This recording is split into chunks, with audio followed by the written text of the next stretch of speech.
DJ Durkin says it'll be Deuce Knight and Jackson Arnold at quarterback Saturday versus Mercer for the Auburn Tigers. You are now listening to the War Report Podcast Network.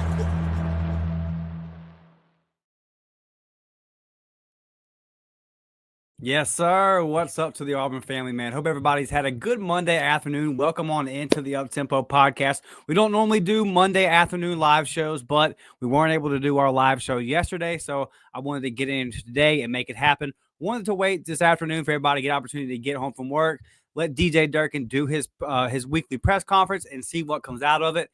And some big news. We thought he was going to get asked about quarterback, and he absolutely did. And some very interesting comments. Look, I think everybody kind of assumed he's probably going to not play Ashton Daniels. Ashton Daniels has played in 3 games, so one more game, and he's kind of over that threshold and would burn his redshirt eligibility. So Auburn wants to play him in the Iron Bowl versus Bama. We got some news today on the kickoff time of that. Very excited about that. We'll get into that as well.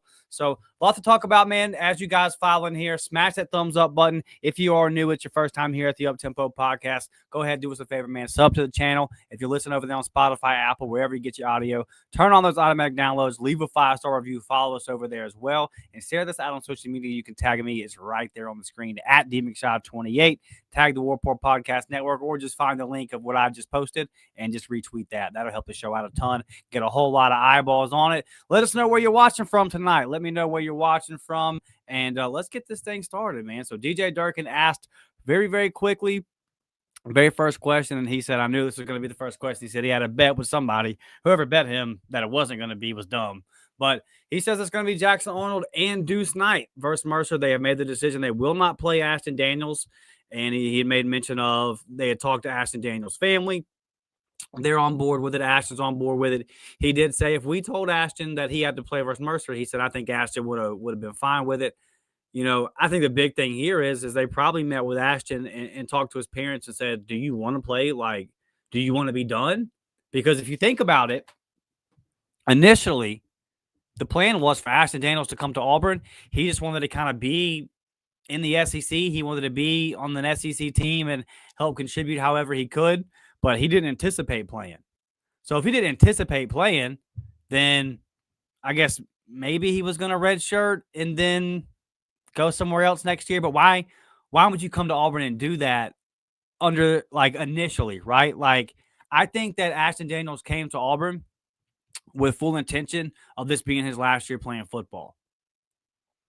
Because if he wanted to come to Auburn, redshirt, and then go somewhere else next year, that really wouldn't make a whole lot of sense. Why wouldn't he just go ahead and go to wherever that location was going to be, right? I think he fully anticipated Jackson Arnold, like the plan working, and him being the backup and then taking his Stanford degree and riding off into the sunset. I don't think Ashton Daniels has NFL aspirations, right?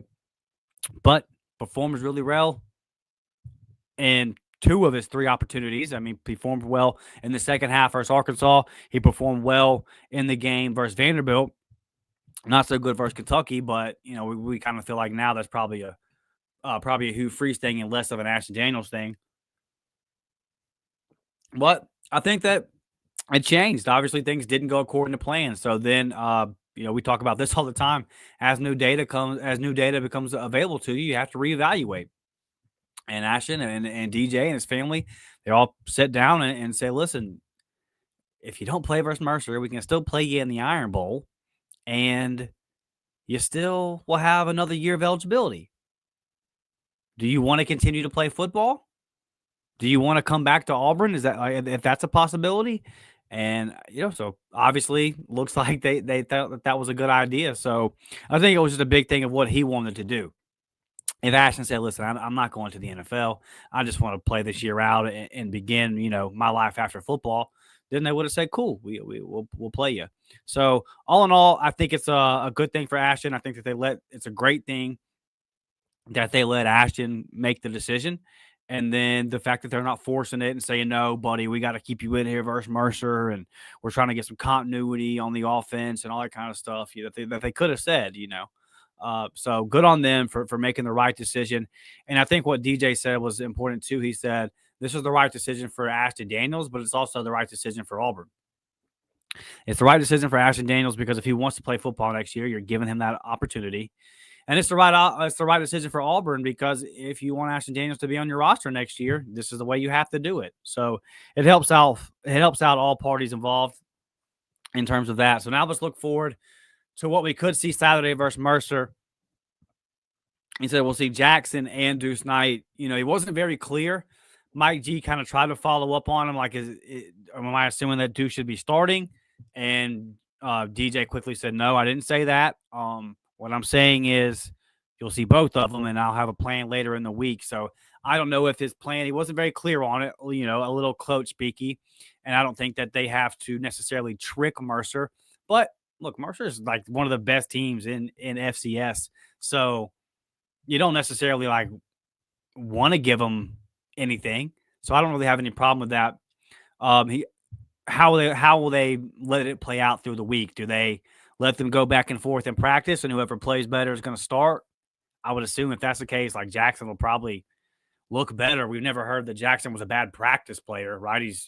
It's the games when it's really been his problem. And Auburn can win with Jackson or Deuce at quarterback versus Mercer. You would hope so. Like just the mismatch of the trenches, Auburn should be able to lean on and run with Jeremiah Cobb. This would be great to see Darrell Robinson get going this week. That's something we can talk about because unfortunately we haven't really got to see Darrell Robinson. So I would like to see him get going as well. We can talk about that later in the week. It sounded like I don't think you would start Deuce Knight and then bring in Jackson later. I don't know how much sense that would make. So it sounded like, now he didn't say this for sure. He did say, you know, we're kind of evaluating it. So he didn't give a definite. It definitely seemed like a coach that was leaving everything open to interpretation. Just one, he might not know, and two, to keep his opponent kind of guessing this week. But it wouldn't make much sense to me to start Deuce Knight and then bring Jackson in like the third quarter, seeing as how Jackson's already been that guy. He's already had his opportunity to start and all that kind of stuff. You know what you're going to get. Bringing him off the bench and all, I don't know. That wouldn't make much sense. I guess you could do that if Deuce came out and balled out for 2.5 quarters and you were like, okay, you know, we saw what he can do starting, and then you brought in Jackson. I guess now that I've kind of said it out loud, I could see a world where that wasn't that crazy. But it feels like you would let Jackson start. He started a bunch. And then you would bring Deuce in maybe in the second half. Hopefully, you know, you're up by enough points to make that happen. I feel like that's the route they'll go. Maybe not, though. Maybe Deuce will start. Hopefully we'll get some answers later on in the week. And maybe we won't. I don't see any reason, again, why DJ Durkin should let Mercer know what's going on. But very excited that I do believe one way or the other we're going to see Deuce Knight. And, you know, exciting. I want to see Deuce for as long as possible. Personally, seeing Jackson Arnold start at Oklahoma, seeing Jackson Arnold start at Auburn, he wouldn't be playing another down at Auburn if this redshirt situation with Ashton Daniels wasn't a thing. But it is a thing, so that's kind of why you're seeing this in the first place. Otherwise, I think Auburn would be completely done with Jackson Arnold, but you got to get through this Mercer game. So I mean, what I would really like would just be to see 4 quarters of Deuce. Like, because even if you're up big, you would like if you start Deuce and you go up 49, if you're up 49-10 in the fourth quarter. I guess you could bring Jackson in, but like you don't plan on playing Deuce again this year. So, like, the keeping him healthy thing, I would like to just give Deuce 4 quarters, see what he's got. If Auburn's up big in the last couple of drives and you take all their starters that started the game out and put in Jackson, then cool. But for me, man, I want to see, tell Deuce he's a starter. Let him prepare as a starter and then let him come into the game as a starting quarterback. That's what I want to see. Because Jackson Arnold does not have a future at Auburn. And everyone at Auburn is hopeful that Deuce Knight does. So that's kind of the way I hope it plays out. You know, but we'll see. We'll see how DJ Durkin, we'll see how Derek Nix and all those guys handle that. But I am excited. I'm excited to see Deuce. And, you know, the first time we saw him versus Ball State, it was pretty rough. He looked like a freshman, but that was 2 months ago. Has he matured? Has he gotten better? that getting that first action underneath his belt, was that good for him? And is it better this time? We definitely hope so, right? And also, what does he look like? He wasn't put in a good situation last time either. He was put out there with the backups. I want to see Deuce with the starters. I want to see Deuce with the first string offensive line, with the first string wide receivers. That's what I want to see. I want to see Deuce Knight get the opportunity to go out there and showcase his ability and make plays and have the playmakers around him. I want to see Deuce Knight throwing to Cam Coleman every single time. I want to see what that looks like, because if that's supposed to be the future and that's what Auburn wants to be the future, then let's see it. And you're running out of opportunities to see it. So for me personally, that's what I would like to see. In terms of Jackson, it's one more opportunity for Jackson to get some film. Now, is film versus Mercer going to turn coaches' heads around the country? No. They're going to look at it in its totality. They're going to look at his Oklahoma film and his first 7 games at Auburn. But it is one more opportunity for Jackson to come out, put out some good tape. It'll probably be the last time you see him in an Auburn jersey getting reps. So it would be a positive for him. It'd be a plus. It's the only thing he can do to improve himself moving forward is to go out there and play well and put some good tape out there whenever he hits what is basically the free agency market in the transfer portal. So that's where we sit on all that. We'll see if anything new comes out later on in the week. We will discuss it as such. If it does, let me know in the comments if you're watching live or if you're watching on replay. Who do you want to see this Saturday versus Mercer, 1 p.m. Auburn Express says, War Eagle, y'all. Appreciate you being here, buddy. Madison is in the building. Always here, a longtime supporter of the show, saying War Damn Eagle. Karen in the house saying War Damn Eagle. Dustin, War Eagle. Teresa's here. All the members are showing up today. I love it. Says War Damn Eagle about to leave work, so I'll listen when I'm driving home. Good deal, Teresa. Be safe on the way to the house there in that 5 o'clock traffic. CMAC TV says, yo, what's up, buddy? Rigger Spoon, new member, says Charleston. I guess he's saying hi to everybody in there. Watching from Charleston. You're watching. That's what I told you. I asked y'all to tell me where you're watching from. You're watching from Charleston. So watching from Charleston, North Carolina. I'm a student of Rigger Spoon. Shout out to you. Are you a Panthers fan? You a Carolina Hurricanes fan? What's going on over there in North Carolina? Auburn Express says over or under Cam Coleman going for 75 yards. Boy, I hope over. I sure hope over. I think Auburn would like to get him over 75 yards in the first half, and then get him out of the football game and get him ready for the Iron Bowl. I'm going to go over because I sure hope so. If not, I hope it's like 3 receptions for 65 yards and the 2 touchdowns, right? And then they're like, okay, if he is under. I hope that's what it would look like if not. But I hope he has another 100-yard day. We got to keep Cam Coleman here. Let's do everything we can by keeping him happy. And if you remember last year in this same spot versus ULM, that was like a feed Cam Coleman type game.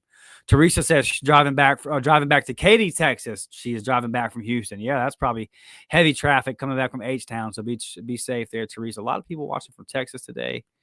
Madison says, what's up, Dustin? Hope to see Deuce get the start, but logically could see JA first. Yeah, we talked about this. It feels like that's what it feels like after the press conference, the way it's leaning. But you never know. You never know. Maybe there's some gamesmanship from DJ Durkin. I don't know why he wouldn't. And look, I'm not like predicting Auburn to lose. I think Auburn will win. But this is not a game that can be overlooked. Like Auburn's not a good football team. And although they're FCS, you're playing like the best FCS team. So, and it's like 1 o'clock. It's, the sleepy afternoon game versus a D2 team, the Iron Bowl the very next week. I don't know. I would like to see Deuce. I think Auburn's going to win. I just would not be surprised if it was like a 17-point win where people were like, what was that? And I hope I'm wrong on that. But yeah, look, I would love to see Deuce get the start. And I don't really see the upside in Jackson, but also if Jackson's like practicing head and shoulders above Deuce Monday, Tuesday, Wednesday, Thursday, then you kind of have to do what you have to do there. And this is a game too where you could start Jackson, run the game plan that you ran versus Baylor, and probably get up 21-28 if you execute right and don't shoot yourself in the foot, and then give it to Deuce with no pressure. So, but that's why I want to see Deuce, Madison, first, because I want to see Deuce come out there when it's 0-0. I want to see Deuce with the pressure on, as much pressure as there will be, for a Mercer, a game versus Mercer. But I'm with you, and we'll see what happens. DJ didn't say no, right? Didn't say no. Huggy's in the building. What's up, my guy? What is up, buddy? Glad that you're in here. Y'all do us a favor. Smash that thumbs up button. Thomas, my guy, Thomas Manville, always here. And we got a Roll Tide in here saying, howdy, guy. How we doing, man? How we doing? We're about to talk about this Iron Bowl here in just a second, buddy. We're about to talk about this Iron Bowl. Thomas says, all Deuce all day, easy pick. Yeah, a lot of people are on the train of giving Deuce Knight all 4 quarters. And I'm with y'all.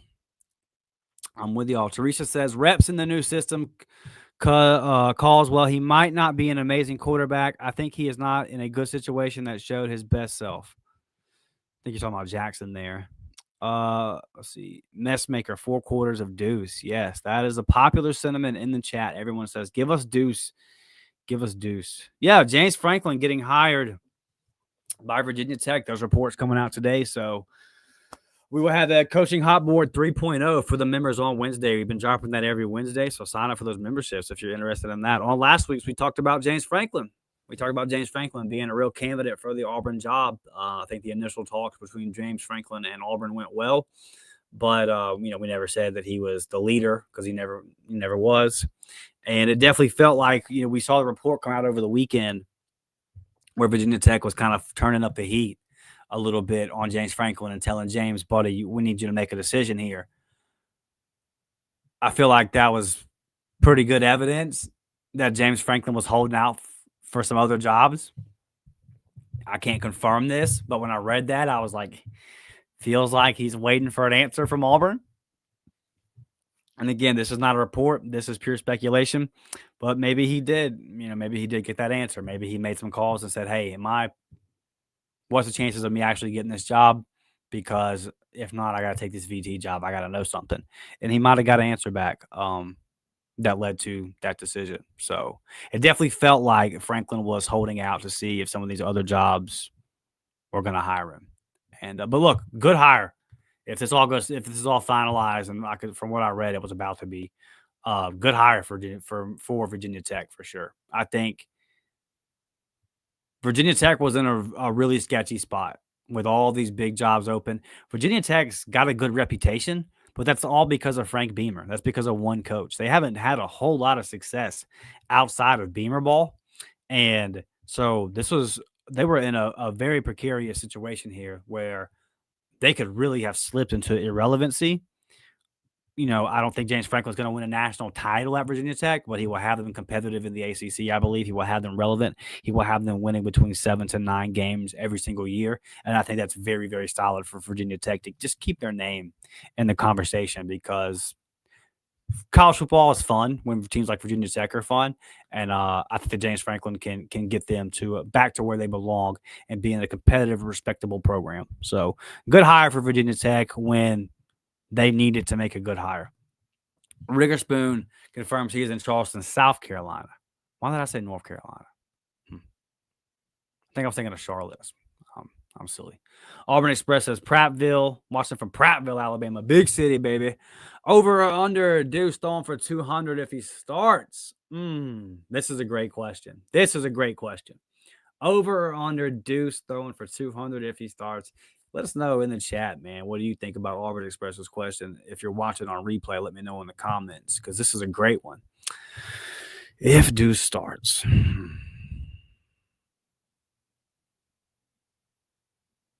man, because I'm really like right at 200, because I think it's going to be a run heavy game plan. I think you're going to and I think Deuce will have some scrambles like on some passing plays that are called for him. I think he's going to take off and use his athletic ability. Man, give me under at 190. Give me 190 and 30-plus rushing yards. How about that?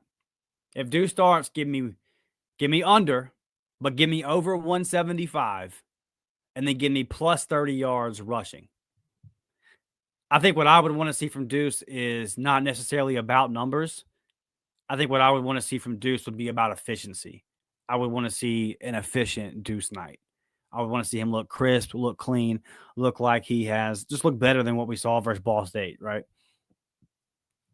Karen says, I'd like to see Deuce with a start, but I'm also interested to see if J.A. is improved with his release under the new system.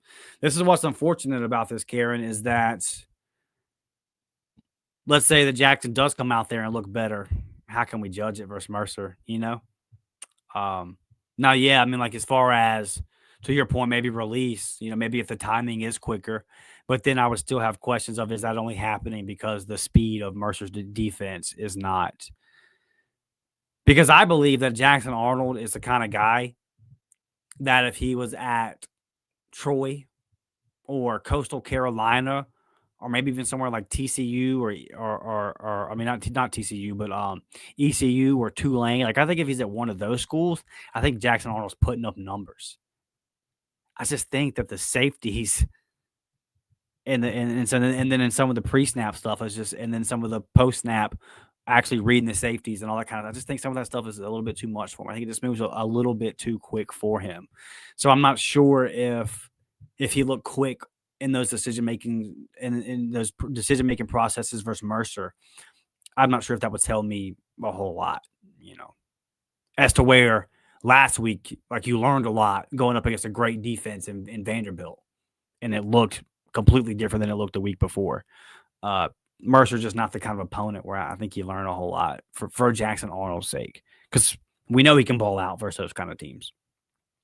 Terry Tiger is in the building saying, War Eagle to you. Rigger says, part of me wants J.A. to see if some of his troubles were completely Hugh. Yeah, I mean, so a lot of y'all were saying that. Yeah, I mean, if it looked cleaner, like I guess we'd be able to tell a little bit. The Auburn Thaw says, in Prattville today, you have to wonder if they're just trying to keep Jackson engaged for an emergency injury type situation in the Iron Bowl. Yeah. Yeah, maybe so. I mean, if you're 14-10 ball game in the Iron Bowl and Jackson and Ashton gets hurt and you have to bring in Jackson off the bench. Let's complicate this scenario a little bit, the Auburn Thaw. Let's complicate the scenario. What if Jackson comes out versus Mercer? He gets the start. What if he goes 8 for 11, 110 yards and a touchdown, 3-4 rushes for like 40 yards, and Jeremiah Cobb and Darrell and Omar do some things on the ground in the first half. They make some big plays, maybe get some big plays on defense or something. Auburn's up 28-0 at halftime. And then Deuce Knight comes out and he balls out in the second half. So, and he looks great. Then you get into the Iron Bowl and Ashton gets hurt. You feel like it would be Jackson, the first one off the bench, because of his experience, because he beat Alabama last year at Oklahoma, all that stuff. But if Deuce puts on a show and Jackson just looks like Jackson, good enough to beat a Mercer, but not great. I said 8 for 11. Say he's like 7 for 11, 7 for 12. Misses a couple throws, but makes a couple of big throws to Cam that lead to touchdowns. Then what? I think it would be Jackson, just on the experience factor. But it's easy to say that now when you haven't seen the scenario I just, laid out. And then Deuce is like 15 for 17 or something. And then it's like, oh my gosh, this is the guy that we've all been saying he was. Makes for an interesting conversation. And my hope is that Deuce Knight makes that conversation interesting on Saturday. I hope Deuce goes off, man. I hope Deuce goes off. Terry says, sitting in traffic in downtown Austin, Texas. Woo! What's that traffic like, Terry? What's that traffic like? I know it's bad. I was on the phone with my buddy the other day in the Coast Guard. He's stationed in Miami. I was complaining about the traffic in Pensacola. He was like, brother, shut up.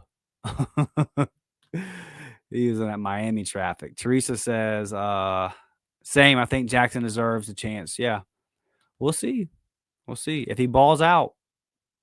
I mean, if Jackson just looks like, I don't know. I can't make a big judgment on Mercer guys, but I mean, I guess if the release just looked a whole lot better, right, then that would tell us something. If he looked a lot more confident, I think I'm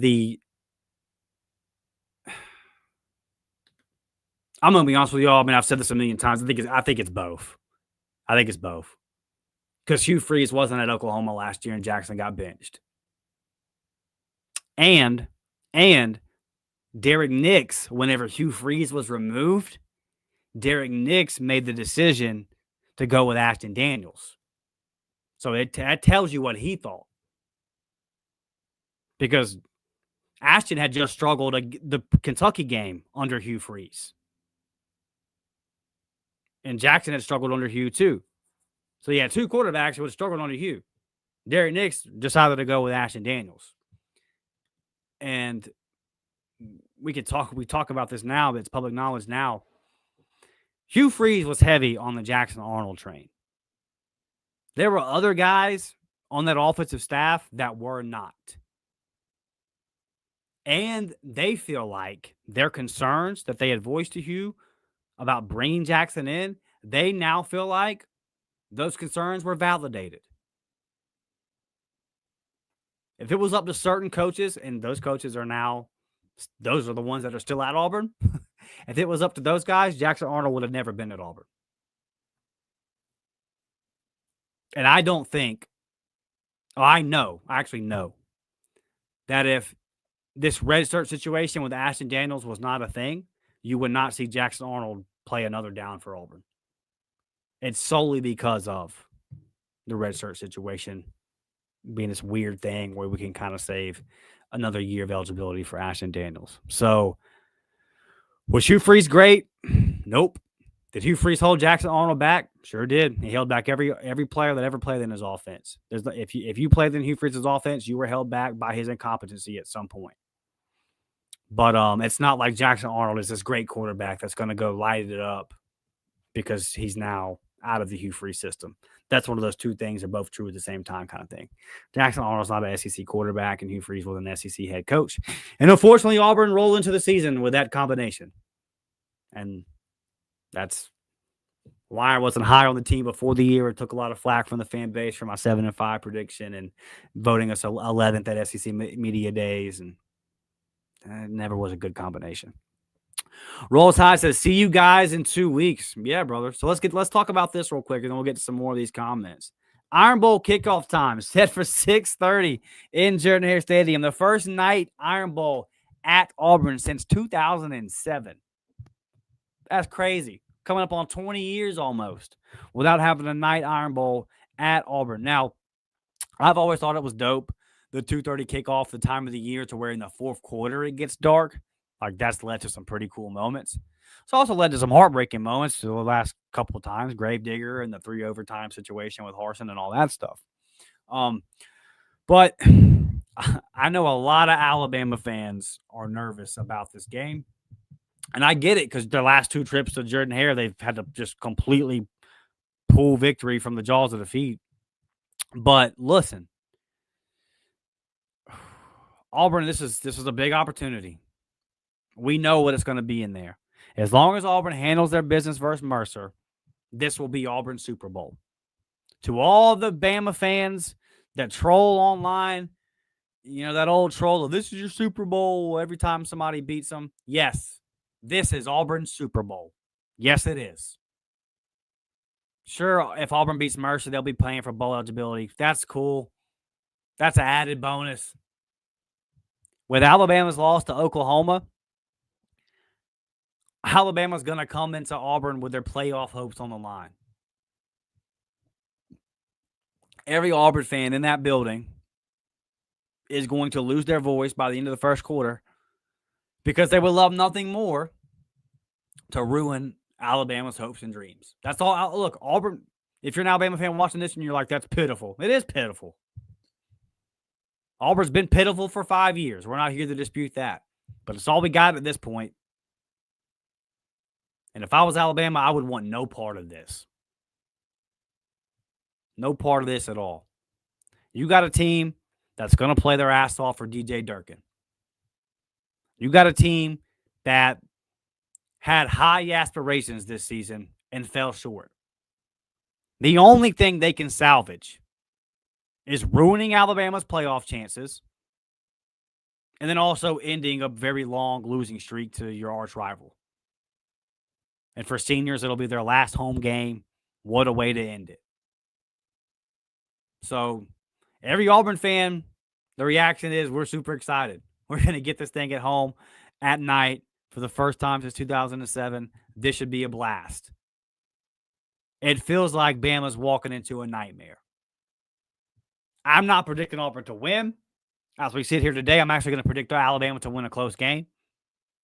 But I think Auburn will fight hard. It's just, do you have – I gotta see Auburn win this kind of game. You know, we've had this discussion a million times before I believe it at this point. But, boy, I've watched a lot of respected Alabama people over the past 24 hours say this isn't what we wanted. Well, even before it was announced, even before the time was announced today, I've watched a lot of Alabama media people post Oklahoma and say, now we have to go in the Jordan-Hare Stadium with our freaking playoff host on the line. Bama will be favored, and rightfully so. But that loss to Oklahoma definitely opened up this a very scary situation for Alabama. And it's the fact that Auburn doesn't have anything really to play for outside of ruining Bama's season is like, if I was a Bama fan, that's like the most scary thing. And if this Auburn team was like, and also assuming Auburn beats Mercer,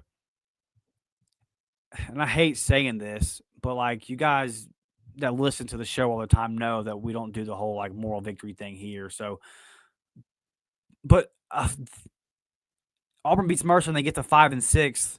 This is the most talented 5-6 team, or one of the most talented 5-6 teams you're ever going to play. This Auburn team shouldn't be 5-6.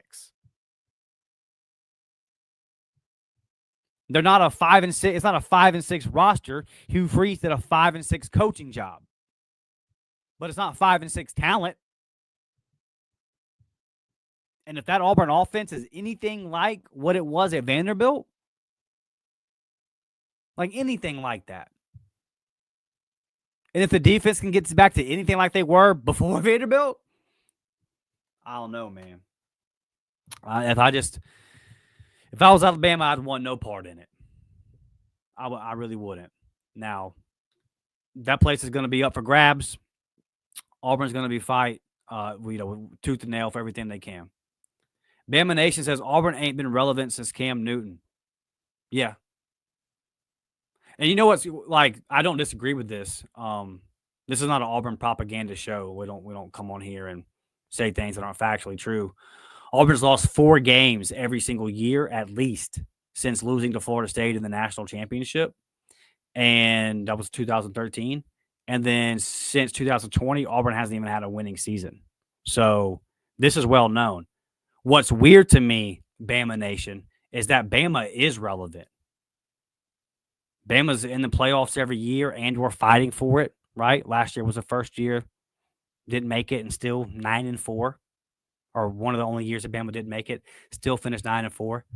Bama's 8-2 this year, win out, and they still make the playoffs, and Auburn's 4-6. And yet here you are in a podcast where we're talking about who's going to start at quarterback for Mercer. Yet here you are.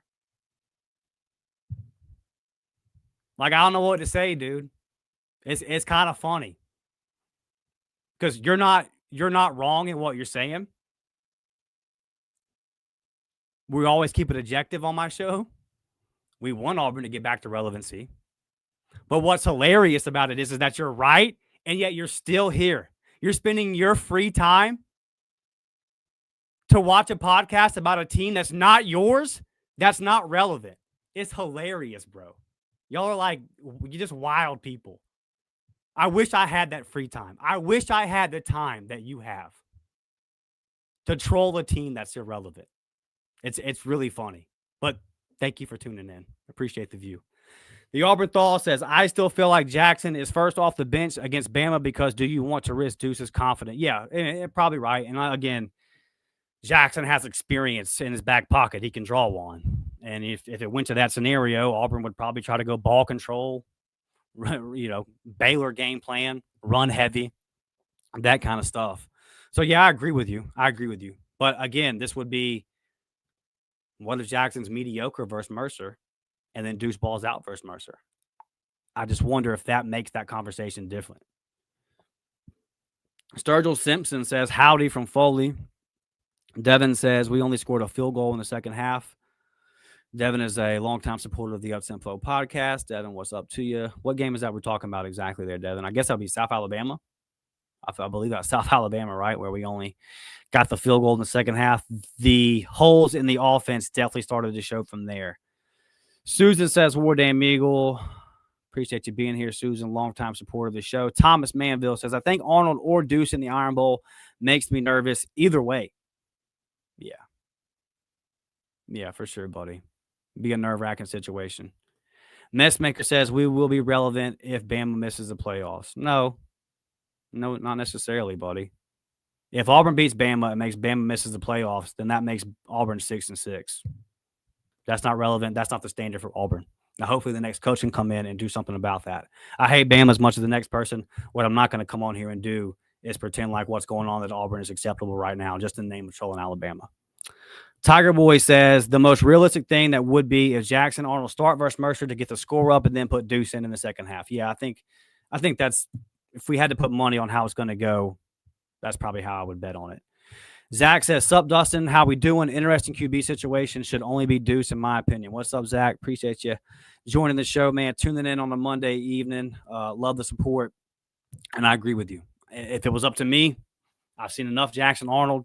You guys have been watching the show, know that I was never really sold on the Jackson Arnold situation in the first place. And now I think we've seen enough of it. I hate it for the kid. I just don't think he's an SEC football player, unfortunately. That's a tough pill to swallow when you're a former 5-star. But it's time to see what Deuce has. So, yeah, if it was me, now, I don't have the knowledge that DJ Durkin and Derek Nix have. I'm not at practice every day. So, I do want to add that caveat. But, Zach, I am with you. If it was just on the surface here, I'm with you 100%. All right, let's see. Let's get to a couple more of these comments. I do have one other thing that I want to get to tonight. The retired veteran from Pensacola, Florida. What's up, baby? 850 in the house. We are doing the broadcast live right now from Pensacola, Florida. Bama fans are nervous about a 6:30 kickoff. I don't know why they want it sooner. Night game, night game at Jordan Stadium, buddy. Look, again, I'm not coming on here predicting Auburn to beat Alabama. And Bama has been head and shoulders above Auburn as a program. And going back to these last two Iron Bowls at home, Auburn gave those away. So I think that's where the fear for a Bama fan would come in, is like, man, we've look at the last couple of trips at Jordan Stadium. Alabama's been way better teams, and they still really had to fight to get those. So I think any common sense Bama fan would expect you should expect a close win. Like, you should expect a talented Auburn team to fight. You should expect it to be a really tough atmosphere, a team with nothing to lose, putting it all out on the line, a talented team with nothing to lose, putting it all out on the line. But in the end, you guys know what I think about culture. And I do think that Bama's just got a more of a winning culture. And unfortunately, as of now, until I see Auburn pull that kind of game out, I can't predict it. So just if I took my shoes off and put them in, became a Bama fan real quick, God forbid, that's what I would be anticipating. A close, hard-fought game that the Tide ultimately pull out. Like with just copy and paste their last two trips to Jordan Stadium. I don't think that's a crazy take. That shouldn't make Auburn fans mad. That shouldn't make Alabama fans mad. But I know that we're 2 weeks out from the Iron Bowl, so I'll have everybody screaming at me, because that's the nature of the rivalry for sure. So, and I love it. I love it. I hope the state never changes. Let's see. Scandalous says, keep that same energy, Bama Nation. If Auburn wins, you won't show back up, though, because you're a wuss. Yes, sir, dude. The Iron Bowl trash talk is already heating up. I love this rivalry so much. I love SEC. Y'all know how much I love SEC football, bro. We got people like hiding at airports, taking grainy pictures of Lane Kiffin's family in Gainesville and Baton Rouge, forcing the Ole Miss administration's hand to say, hey, we got to know something, Lane. This is the craziest league in the world. Auburn's got Mercer this week. Bama's got a cupcake as well, Southern Illinois or something like that. So let's go ahead and crank up the Iron Bowl trash talk, man. I'm for it. I'm for it. Bama Nation, I don't know you personally, buddy. So I'm not going to accuse you like my guy Scandalous Misconduct here is accusing you of scandalous misconduct. I don't know. If Auburn does pull off the upset, Bama Nation, will you be here in the reaction show? Will you? I don't know the answer. I don't know you. History tells me no. People love to show up to tell the media person or the podcast person when he's wrong. They don't want to show up to sit, Yeah, I don't know. I don't know, scandalous misconduct. He might show up. We'll see. Hopefully we get to find out. Hopefully Auburn pulls off the upset and we get to find out. I'll be here. And I'll be here saying I will be ecstatic if my prediction is wrong on how the game will play out. I have no problem with being wrong on that one right there. The fact that Bama fans have to come and try to troll Auburn because y'all lost is still hilarious to me. Yeah. Hey, man. That's a great point, Mike. We got some Bama fans in the comments. I think I've been fair to y'all's program tonight. I think I'm always fair to y'all's program. I'm not actually I don't do the trolling thing. I'm a scoreboard guy. I will troll Alabama whenever Auburn beats them on the scoreboard. And best believe me, I will do it. Auburn, since I've had the show, I'm on year 3 of the show. Auburn's had 3 losing seasons. I'm a trash talker, but only when the scoreboard allows it. So I'm hopeful. I've told y'all the stories, and y'all have them too. Random Bama person out in public sees your Auburn keychain, walks up to you, Roll Tide. I'm just as tired of it as all you guys, but I can't clap back. I can't clap back until we get a dub. But man, if we do get a dub, for sure. But the point that I wanted to make there is that if you're an Alabama fan right now, why are you over here in the Auburn podcast? Like trolling. I mean, if you're here just like learning about another team or whatever, I vibe with that. I watch the other SEC podcasts, but I don't troll. And the question that I would ask is, the Bama standard is to not troll after losses, right? And y'all just lost to Oklahoma. And I'm not trolling Bama for losing to Oklahoma, but what I am saying is, why are you over here trolling, buddy? Do you think your GOAT Nick Saban would approve of that? Or would he say you're soft? Because you just lost a game. Your team just lost a game. And you're over here worried about another team trying to troll. I don't know, man. I think maybe you need to sit down and eat you some oatmeal cream pies and reconnect. Reconnect with the spirit of Nick Saban. Hey, but they're not all bad. They're not all bad. Our guy Roll Tide's in here. We're having a good time with him. He always comes into the show, man. We have good interactions with him. He says, please hit that like button. Please subscribe if you haven't already. Hey, man. Appreciate you, my guy. I really do. Thank you so much, man. It's one thing to get Auburn fans in here. It's a whole other thing to get other SEC fans in here. I had a Georgia fan sign up for membership. I had a Mississippi State fan sign up for membership. Roll Tide, you've been in here lately supporting the show. So, look, man, thank you guys for sure. I greatly appreciate it. And I have nothing but respect for the other programs around the SEC. I just want ours to become relevant again. I do agree with the troll comment earlier. I do want Auburn to become relevant again. Devin says, can't wait for my first Iron Bowl to be at night. Going to be an amazing experience either way. Also, I'm undefeated at Auburn games, so fear not. Let's go, Devin. Let's go. Let's go. Devin's going to be in the building.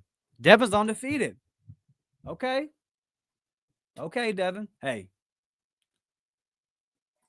Man, I probably went like 25, 26-0, something like that. It's unbelievable, the crazy wins that I saw for how long. My first loss in Jordan Hare Stadium wasn't until the Penn State game. And I've been going my whole life, like at least 2 or 3 games a year. Some cupcake games in there, sure, but some big games. Big Florida wins. The crazy Mississippi State win back in 2013. That Washington State game that we pulled out there with a pick in the end zone. But my first loss was actually the Penn State game. And I've Seen one win since UMass. Hugh's first K versus UMass. Like 7 or 8 losses since then. So, yeah, Devin, I hope your streak keeps going. I really do. I hope that you are the good luck charm. Devin, if Auburn pulls this one out, we might have to have some kind of super chat fund that we can then funnel and cash app to you to get you to every single Auburn game. Zach says, man, dude, that was so rough, bro. It was so rough. I bought tickets to that game the day they came out because I was so fired up. Penn State coming to Auburn. Me and my brother, we dropped like $500 a piece on the tickets, 50-yard line. Just great seats. Great seats. We had some of the best seats in the house. Terrible day. Terrible day, man. Terrible day for sure. Devin says gonna have to. Yeah, for sure, Devin. You're in the group chat. I'll drop my phone number. Just DM me. I'll drop my phone number. I'll talk to him. I'll say, Bud, whatever we got to do to get y'all to move to Lee County from Texas, we'll make it happen, Devin. The Auburn Thought says, I went to school at Auburn in the 90s. Go check out the voodoo that was going on back then. Yeah, man. I mean, look, up until Brian Harsin, and even he had one versus Missouri. And Devin, that was your first Bama game, correct? Or first Auburn game, excuse me. Sorry. That was your first game, correct? Was the Missouri game with Harsin? But that was the last time. Missouri's running into the end zone. They're going to win the game. They fumble the ball out the end zone. Just gifted Auburn a dub. That felt like the last voodoo Auburn Jesus moment. It really did. And even before that, there wasn't a whole lot. They really kind of disappeared since that 2019 Iron Bowl. But come on back, Auburn Jesus. Come on back, Jordan-Hare Stadium voodoo. We need you. But, yeah, a lot going on in the 90s for sure, Auburn Thal. I think some of my favorite 90s game is the LSU interception game. I went by like 4 or 5, so I don't remember it. But, boy, that's a fun one to go back and rewatch. Plain ass, Dustin, do you believe Cam Coleman will leave next season? I'm kind of concerned, bro. Yeah, you should be concerned. It's definitely an option, man. It's definitely a possibility that could be the case. Definitely an option that's on the table. Winning these next 2 games could obviously go a long way, but even that's not going to necessarily convince him to stay. It's going to be a lot about who the OC is, who the quarterback is. At this point, Auburn's going to have to show Cam Coleman that he can, and it's going to have to be a very good plan. It can't be like, hey, we hope, It can't be the Hugh Freeze, like, just wait. Like, it's got to be pretty much a guarantee, like, Cam, look at this. How could this fail type thing? Because otherwise, why not? Like, he's running out of college eligibility. Why would a guy of that talent continue to sit here and hurt his draft stock? It wouldn't make much sense. So there's a lot of other teams right now that would pay Cam Coleman top dollar that he could come to and make the playoffs next year and have 12, 13, 1,400 yards with 15 to 20 touchdowns. He's that guy. And he knows it. And everyone in college football knows it. So, yeah, you should be very concerned about that because I'm just going to be honest. Like, listen, I don't talk this way a lot just because of, like, the whole media thing. But, like, listen, Cam Coleman's, like, one of my favorite players that's ever played at Auburn. I think you guys that listen know I've been enamored with this guy's talent since I watched him in high school. So I don't want Cam Coleman to leave. Like every other Auburn fan. I want Cam Coleman to be the success story. We had the Phoenix City curse forever. This is the guy I want to break it. He's the guy that I want to be able to tell kids from Phoenix City in the future, tell kids from the Auburn, Opelika area in the future, hey, just come to your school in your backyard. Stay home, baby. We got you. Too many skill position players for too long have left Central Phoenix City and gone out of state and not left the school right down the road. We finally got one, the best one to come out of there in forever. That's the one we got. We got to make the most of it, man. At the same time, if I was in Cam Coleman's camp, Cam Coleman's got to look out for Cam Coleman and his family and his future. in the first 2 years at Auburn has not put Cam Coleman in the best position to succeed. Therefore, hurting his future. Therefore, hurting his family, right? So you should be concerned. That's all I can really say on that. So I hope Auburn gets somebody in here that is able to convince him to change and can to stay and can show the blueprint. That's not me reporting anything. It's like common sense. It's common sense. Cam Coleman's getting called by everybody right now. Everybody's already called Cam Coleman. DJ Durkin said it the other day. We're getting calls. Well, guess who they're calling Cam? Malcolm Simmons, same thing. So, yeah, buddy. I hope, though. I would love nothing more for Auburn to get a good head coach in here, get an OC in to get this thing right, get quarterback figured out, and for Cam Coleman to have plus 1,000 yards, plus 10 touchdowns next year, and go into the NFL as a first or second round draft pick and be a success story at Auburn. I would love nothing more than that. But to answer your question, Plain, because of Auburn, really because of Hugh Freeze, but right, that's who they hired. This is very much up in the air. It's not Cam Coleman's fault. So appreciate the question, buddy. Y'all hit that like button, says Huggy. Absolutely. Devin does confirm the Missouri game was her first one. So Devin, bring some more of that juju to Jordan-Hare Stadium versus Alabama. We gonna need it. We are going to need it. Roll Tide says Cam Coleman is going to be a great receiver with the right QB who can consistently get him the ball. No doubt about that, man. No doubt about that. Those back-to-back catches versus Vanderbilt were unbelievable. Phil Petway says, if I'm in Cam's camp, I'm see who they hire first. Absolutely. And this is important, too.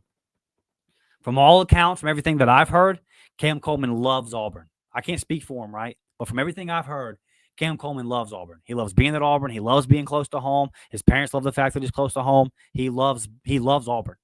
He wants to be at Auburn. I think Cam Coleman and a lot of these guys, I think they want Auburn to give them a reason to stay. So if you're Auburn, come on now. Knock this hire out the park. Knock the OC out the park. Don't gamble on quarterbacks that have been benched at their previous team. Go get an actual quarterback.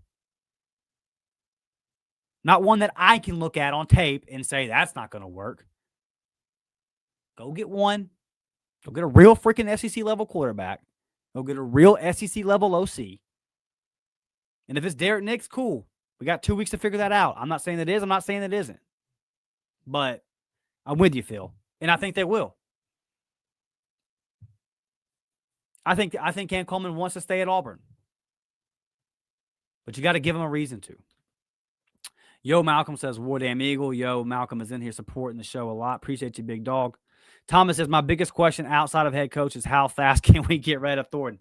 My guy Thomas loves offensive line. We've actually had Thomas come on some member pods and break down the O-line play with us. Those are always fun. And Thomas is not a fan of Jake Thornton. And as you guys know, I am not a fan of Jake Thornton either. I called for him to be fired last year. And, yeah, still calling for it. But I don't think he'll be here. I don't think he'll be here much longer.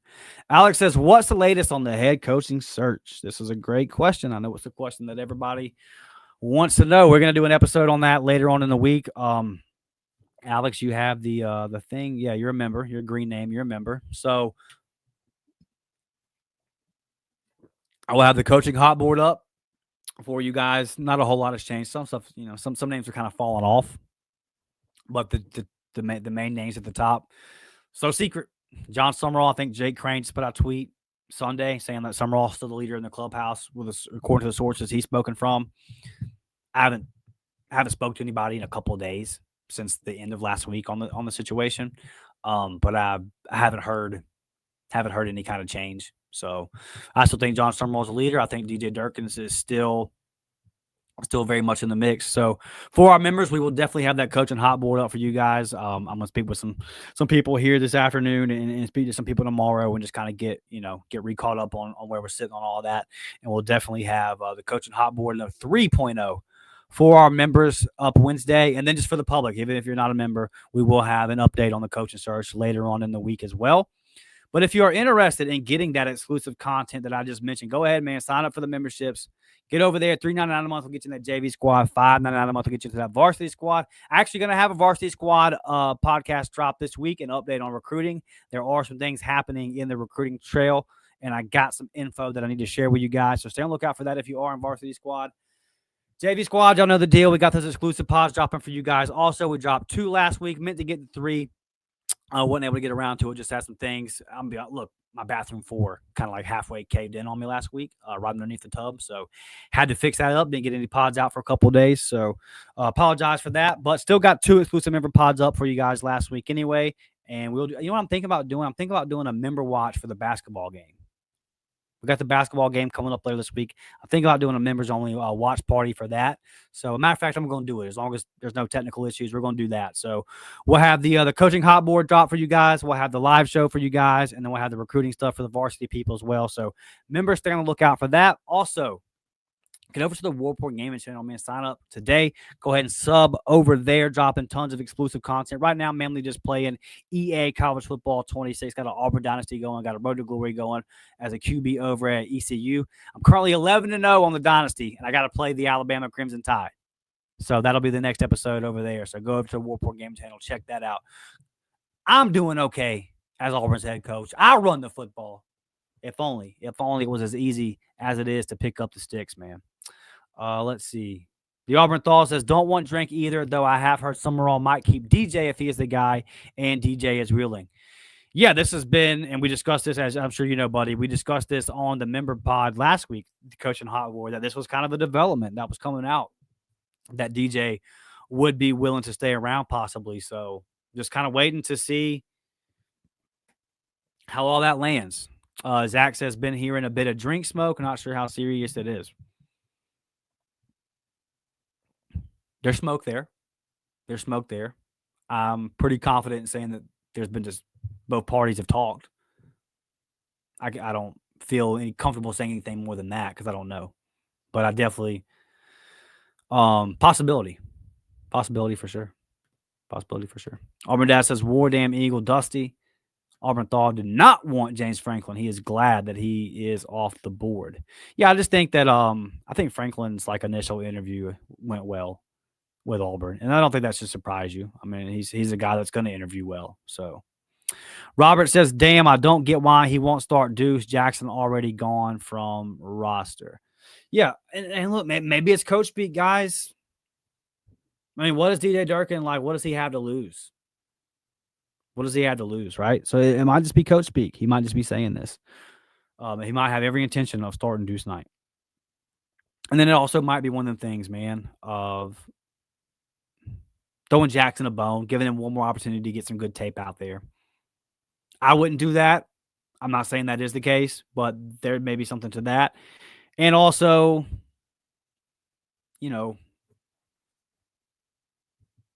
what does it look like at practice? It's easy for us because we only see the games, but if you're a coach and you're at practice every day and Jackson's head and shoulders above Deuce at practice, then it's just tough, right? It's just tough. And now, sure, you can say we have a sample size that tells us that Jackson struggles in the games, and what does practice really matter? Still, just if you're seeing that every day in practice, then it might be a little cause for pause. That's all I'm saying. And I'm not saying that Jackson is crushing Deuce in practice at this point. I think he was better than him earlier in the season, but that very well could have changed now. I'm just trying to lay out kind of all the scenarios here as to why this could be the case. Teresa says, I don't care if the coach is goofy as long as we win, but not a huge drink fan, but I could deal with it. Yeah, I don't listen. I could care less. I'm at the point where a guy like Urban Meyer wouldn't bother me. And I'm not I don't think Urban Meyer's coming back into coaching. And I don't know if Urban Meyer is the best, would even be good in this new era of college football. So I'm not throwing that name out there as a candidate. I'm just saying from an attitude perspective, normally I would say no to that kind of thing. I'm so sick and tired of Auburn losing. I'm so sick of spending 15 to 20 hours a week on this show to talk about a 5-7 team that I don't care anymore. He could be the goofiest sumbitch in the world. I could care less. He could be the biggest dick in the world. I don't care. I want Auburn to win football games. I don't care anymore. It's gone too far. The floor is lower than I thought it was. Man, if we don't upset Bama 5 straight losing seasons, yeah, he can be as goofy as he wants to be. I don't care. Water Cooler Talk is in the building. What's up to my guy, Nick? What's up, baby? Y'all go over there and subscribe to the Water Cooler Talk podcast today. Again, I apologize that we did not have the live show this Sunday. Have some obligations, some family obligations to take care of. But we will be back. We'll be back next Sunday.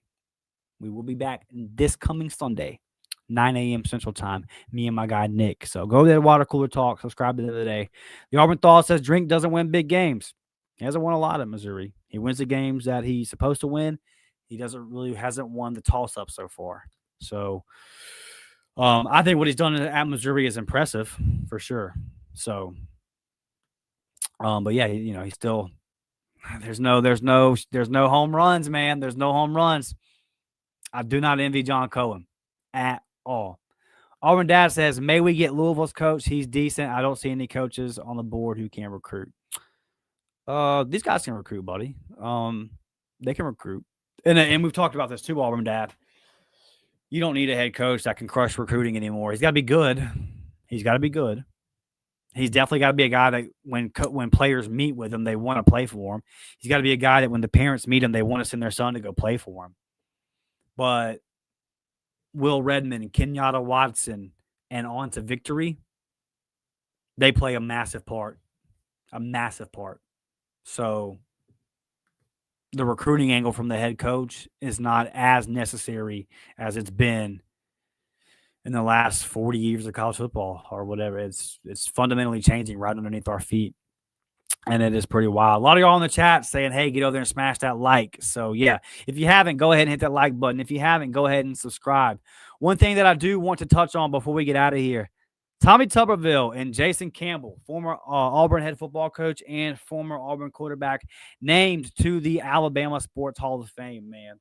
Got to give these guys a shout-out. Shout-out to my guy, Jason Campbell. Career got off to a rocky start at Auburn at the time. He was one of the highest-rated prospects that Auburn had ever recruited. 5-star quarterback out of Hattiesburg, Mississippi. It was a massive win for Tommy Tuberville and Auburn on the recruiting trail. And then he comes in and he struggles on some mediocre Auburn teams his first couple of years. He finally kind of gets it locked down. We know what Al Borges did with him his senior year. And then ultimately goes on and plays like a decade or so in the NFL, starts for a bunch of different teams, has a solid career there, makes a living in the pros. So big turnaround for Jason Campbell. Now he is on the Auburn Radio Network. He is on the game day broadcast every single Saturday. So you still get to see him around campus. He does a great job with all his media obligations, everything like that. So big shout out to JC, man. Well-deserved. Again, a guy that won a lot of games at Auburn. A guy that led an undefeated Sugar Bowl, what is now a national championship team, the 2004 Auburn Tigers. So a big shout out to him. And then he went on to, again, have a very solid career in the NFL. Tommy Tuberville. Boy. Tubbs, I miss you, bro. I miss you, Tubbs. I miss everything that Auburn was under Tommy Tuberville. All of my best memories, or at least most of them, as an Auburn fan, are under Tommy Tuberville. And more importantly, a lot of my great childhood memories are under Tommy Tuberville. The Florida Rain game, one of my first Auburn games that I ever attended, where Damon Duvall kicks the game-winning field goal. My dad's face in that moment. Incredible. Yeah, so many, man. So many. Iron Bowls, Fear the Thumbs.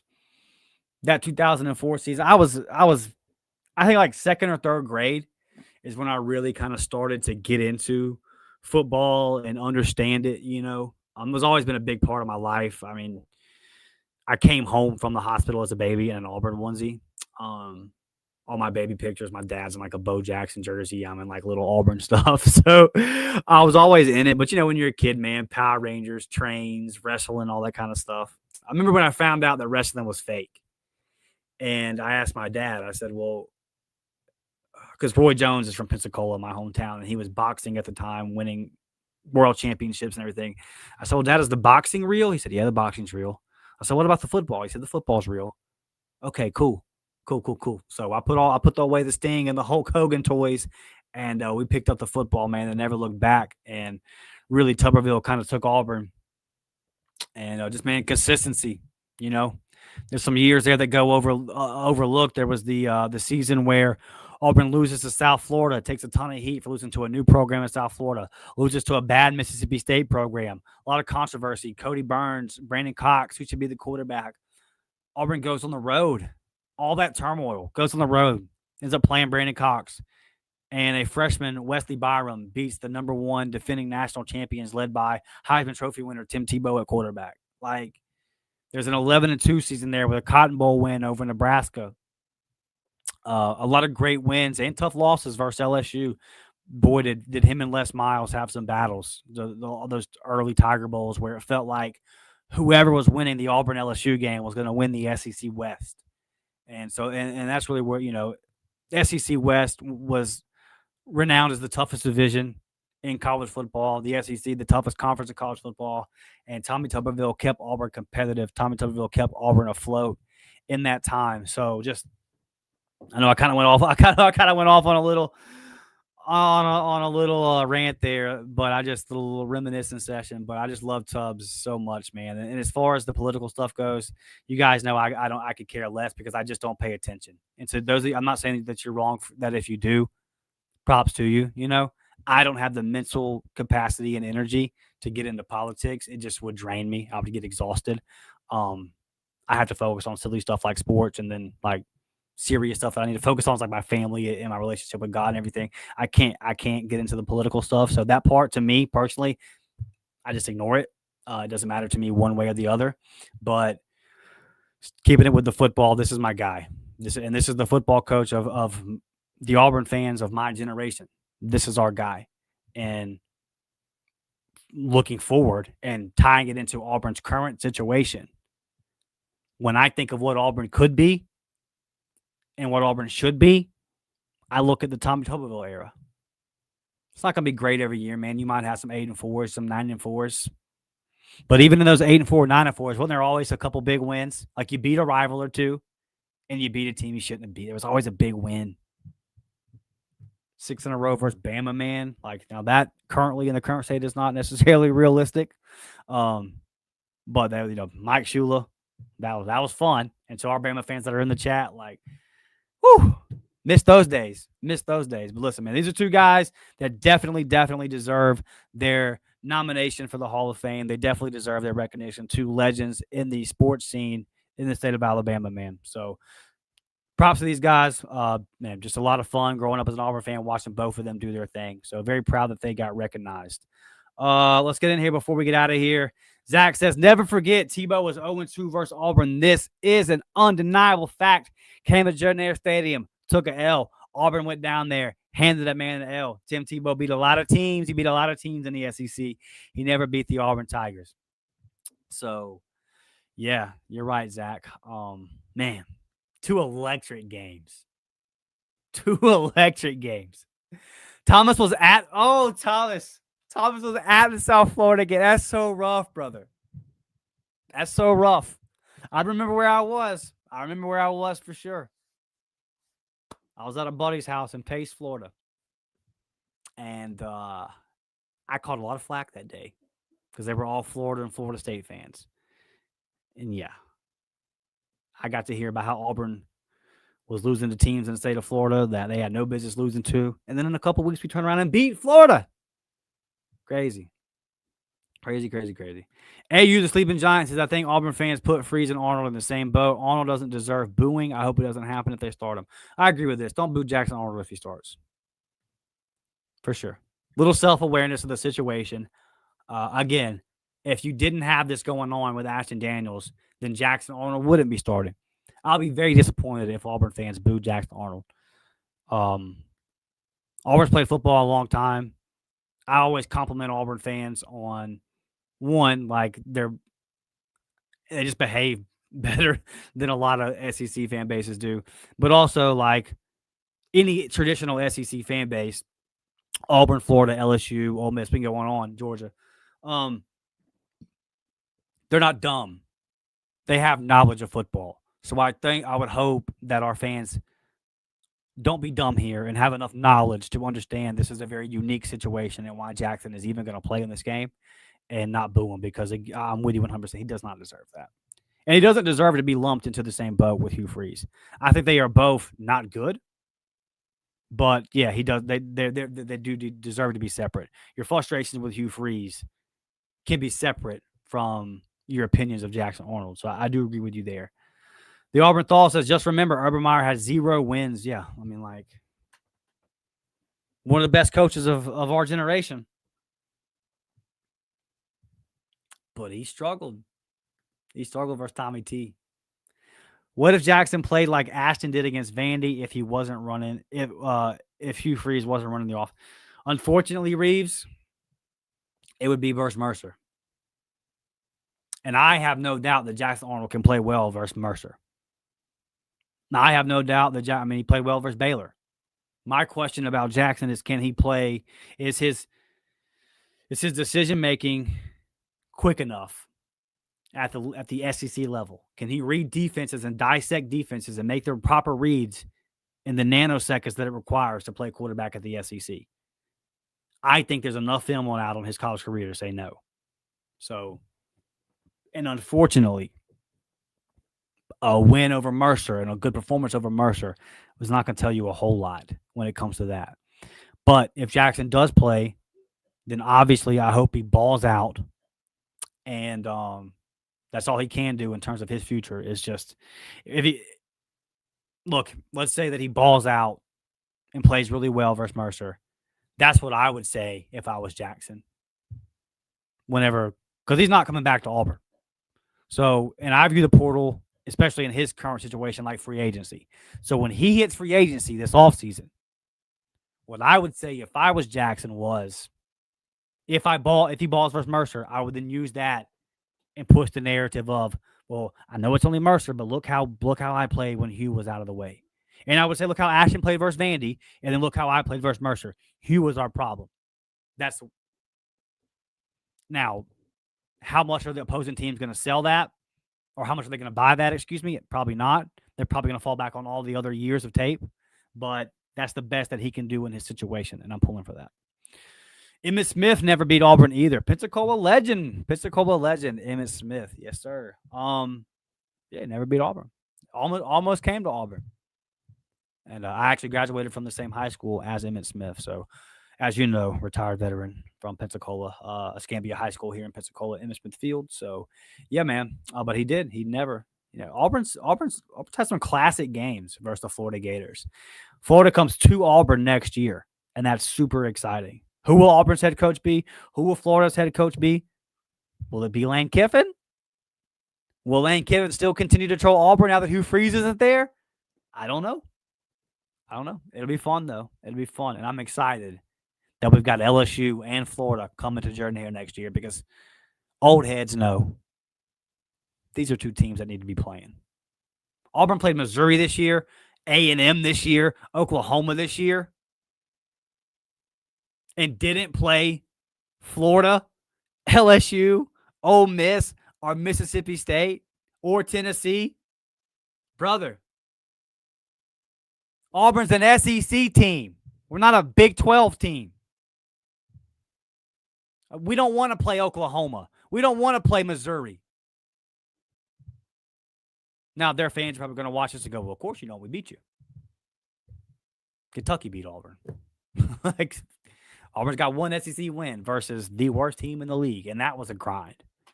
But, yeah, just in terms of tradition and teams we want to play, very excited to have LSU and Florida coming back on the schedule next year. Plain says, Dustin, did Trent Richardson go to the same high school as you? Yes, Trent graduated in 2009. I graduated in 2010. I ran track with Trent. So, yeah. Yes. Yep. Went to school with Trent. Good dude. Love him to death. Zach says, my dad grew up in Pensacola and went to Tate High School. That's dope. Yeah, what's up, man? Or that high school. Which high school are you talking about exactly? But yeah, that's what's up, man. That's what's up, Zach. Cool to know. 850 in the building. Pensacola, man, we've got some guys now. Roy Jones Jr., Hall of Fame boxer. Derek Brooks, Hall of Fame linebacker. Yeah. Trent Richardson, Emmitt Smith. Like, there's some guys. A lot of baseball players. A lot of pro baseball players out of the city. So, yeah, man. Bubba Watson, Masters winner, pro golfer. So, and I'm probably missing guys.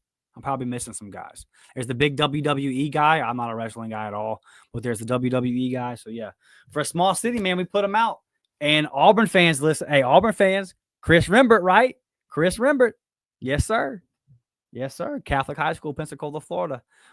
Boy, Chris Rembert's going to put on a show this year for the Tigers. Cannot wait to see Auburn, Butch Thompson squad take that baseball diamond. And Chris Rembert, we got one, guys. Ike Irish is one of the best players in the league, one of the best players in the country for Auburn the last couple of years. We got another one, and Pensacola native, Chris Rembert, but y'all know that. But he is really getting on it, having a great fall ball from everything I've heard. So excited for that. MS. Hey, good longtime supporter of the show. Always leaving positive comments in the chat. So love you, appreciate you. Fort Walton Beach listening party here. Yes, sir. Zach said it's gonna be okay. Cody said, "Dang, I didn't mean to, brother. A one-man band here, right? And the chat's popping, and I'm trying to talk. Let me see if I can get to. Is this the one? Sad as it is, Deuce is gone. His public Twitter BS with Auburn put him in a bad place with DJ. Just my opinion, but the ways he's continued to preach, this is our team. He's not going to put up with that. We'll see. I hear what you're saying. We'll see. Will it be DJ's call? Yeah, I don't know. I'm not sure. So, but you're not off, Cody. You're not off. I definitely get where you're from. Or coming from there. The retired veteran says Tate has a wide receiver playing right now. Yeah, Christian Neptune. Christian Neptune is a baller, and there is another wide receiver at Tate right now. As you well know, I've met you at a Tate game. That is committed to Florida Atlantic, and I think he is a heck of a ball player as well. So, yeah, Tate playing some good football, putting out some good receivers for sure. And Neptune's balling at USF. He has another year like that, and he might transfer up to a bigger school. Zach says, speaking of high schools, Jay Crawford went to mine, Parkview. Let's go. Jay Crawford is that guy. That's a good one to claim. I think he's going to play in the league, man. So y'all be able to put his jersey up. Thomas says we got Charles Barkley and Rodney Garner for, yeah, but I mean, listen, we got the legend, like the Auburn legend, Barkley. Come on now. Shout out to Charles Barkley, too. He was in Tampa last week. Tampa Bay Lightning head coach John Cooper puts on a fishing event every year to raise money for pediatric cancer. A cause that's very close to his heart because of some family stuff that he's had going on. They raised $500,000 for pediatric cancer research last week. They take kids that are very sick out on boats, take them fishing, out there in the Tampa Bay area and everything like that. And so Charles Barkley, Auburn legend, combining with Tampa Bay Lightning head coach John Cooper for a great cause there. They raised over $500,000, man, and then also gave these kids that are really struggling or in a bad situation, gave them a good time to go out with former pro athletes and current pro athletes and just catch some fish and show them a good day. So got to give my guy Charles Barkley some love. Thank you for bringing that up, Thomas. Listen, man, this has been a very, very great show, impromptu show. We don't normally go live on Monday night, but a very solid crowd. So, again, thumbs up button, sub, all that kind of stuff. We are like 400 subs away, man, from 3,000. And I want to get to that by December 1st. That might be a little bit of a lofty goal, but it definitely has to happen before the calendar strikes 2026. So just make sure that you're subbed if you haven't. If you got some friends that are looking for an Auburn podcast or SEC content, man, line them up. Tell them to come right here. We'll be back later on in the week with another episode of the Uptempo Podcast. I say Wednesday morning. We'll drop our next episode Wednesday morning for you guys. We'll say around 9, 10 a.m. Be on the lookout for that. And then for our members, they've got the content that's going to drop for you guys Wednesday afternoon like we do every single time. So sign up for the memberships, man, if you're interested in exclusive up-tempo content. If the 4 podcasts a week just aren't enough for you and you say I need one every single day, well, that's what you need to do. Sign up for those memberships. But if you don't want to, no worries, man. I just appreciate you being here. I just appreciate you watching. I cannot believe that this many people like to get on their phones, get on their computers, and watch me talk about Auburn. It's awesome. So love you guys. Appreciate you guys, every single one of you. War Damn Eagle will be back later on in the week. God bless. I hope every single one of y'all has a good week, man.